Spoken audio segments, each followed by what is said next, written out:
Jen was a well-behaved girl. She had a comfortable home and parents who loved her. She should have been a nice girl all the time, but she wasn't. Jen had one bad fault. She was a pig about candy. Boiled candy, cotton candy, licorice, lollipops, everything. But above all, chocolate. She devoured them all. Jen spent all her money on candy, and she never shared. One Saturday, at lunch, Father noticed something unusual. Look, Jen has spots on her nose.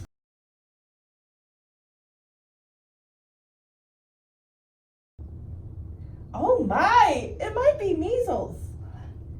I don't think she has a temperature though. I suspect that Jen has been eating too much candy. Have you been eating candy this morning, Jen?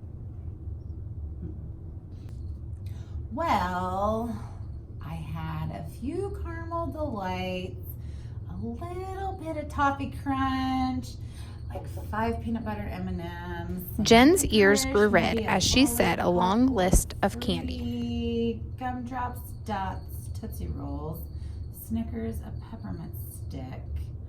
Oh, some Nerds.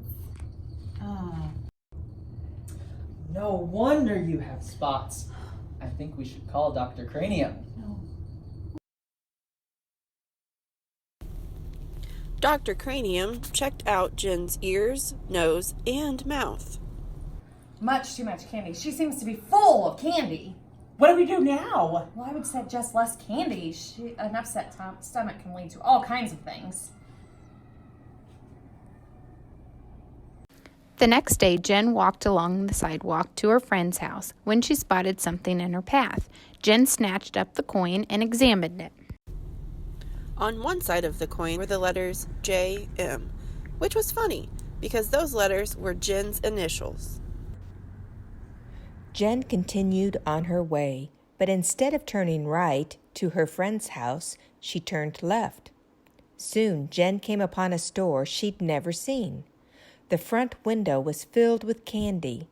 The worker behind the counter asked Jen to come inside. Well, come on in. Don't just stand there in the doorway. We got a special sale going on today. Well, you see, the problem is I don't have any money. Well, what's that you have in your hand there? It's just a coin I found for my coin collection. Well, wouldn't you rather have a whole box of chocolates? That kind of money is the only kind I take. A whole box. This Well, coin you. for a whole box. The whole box.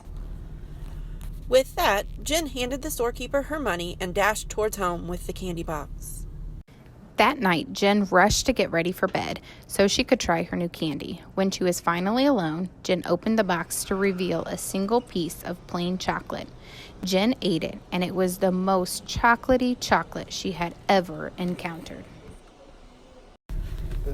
Jen woke up late the next morning and hurried to get ready for school with her sister Mary. When Jen brushed her teeth, something strange happened. Why does this toothpaste taste like chocolate? You're silly. It isn't chocolate. It tastes like chocolate. Mom! Jen's eating all the toothpaste! That morning, Jen's toothpaste and entire breakfast tasted like chocolate. Her mother and sister did not believe her, but it was true. Jen thought about these strange changes as she went to school. Children, we will have a very important math test this morning. I'll write 4 problems on the board and you need to do your best to complete them in a short time. Excuse me, may I get a drink, please? Quickly, we're going to begin in a moment. Jen headed to the water fountain. Her mouth was dry and had a strong chocolate taste. The only problem was that the water turned to chocolate as soon as it touched Jen's lips. Jen tried all the water fountains, but her problem continued. 5 minutes remaining. Jen hurried to sit down and complete her test. She thought hard and nibbled on the end of her pencil. With horror, Jen watched her entire pencil turn into chocolate. 1 minute left. But Miss Pinto, my pencil, it's chocolate. Hush, Jen. I'll talk to you later. But it's chocolate. Sadly, Jen was unable to finish her test, and Miss Plimsoll did not believe her explanation. Her chocolate touch was certainly getting her into lots of trouble. At lunch, Jen tried to drop food straight down her throat without touching her lips. It didn't help. Everything she ate turned to chocolate. Her glass and utensils all turned to solid chocolate. After such an awful morning, Jen moved slowly to band practice. Hi, Jen. I'm glad you're not absent. We're having our first practice of a boys' song. Do you remember when your solo begins? Yes, right after the second verse, when it says, "That's the way for Billy and me." Jen knew every note perfectly. She had practiced her part every evening for the last 3 weeks. Mr. Quaver moved his baton and the cymbals clashed. The violins made their amazing sounds. All were in perfect unison. After the second verse, Jen wet her lips and began to play her solo.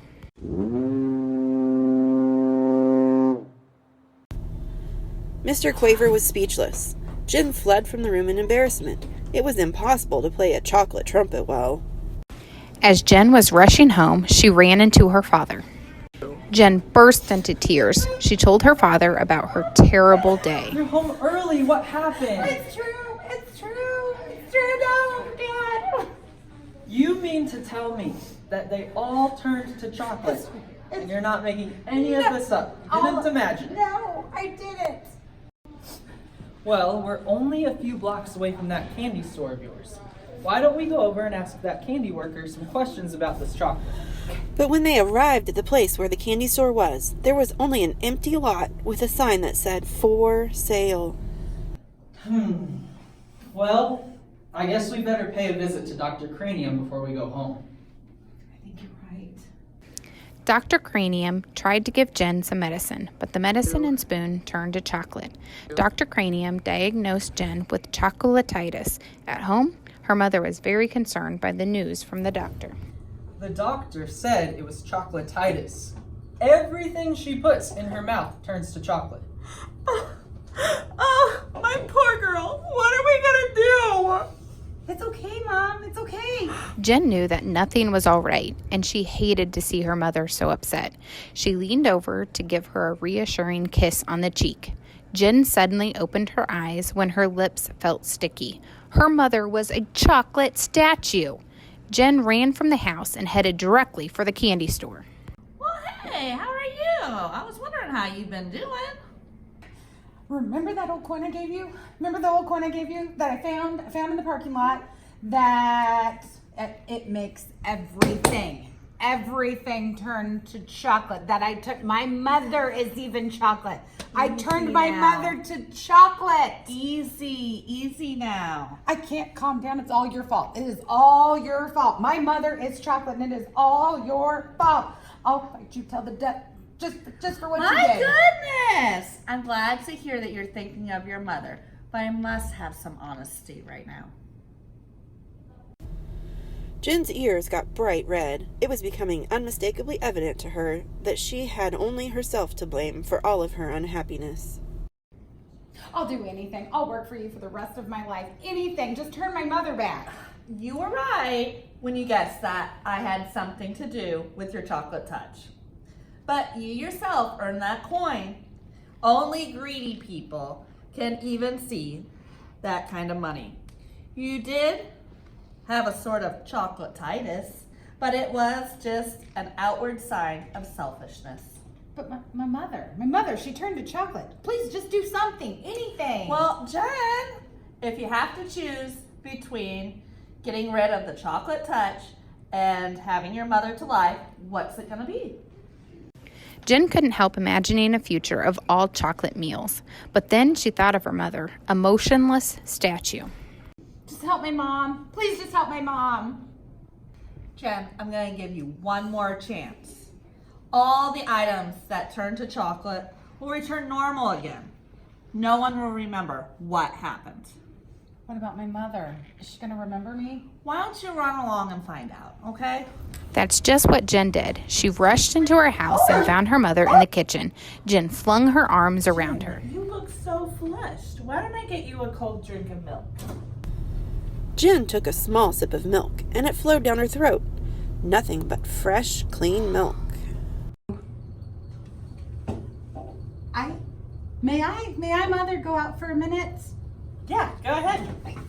Jen rushed back to the candy store to thank the storekeeper, but the lot was empty. A pile of trash surrounded a sign that said, "Sold."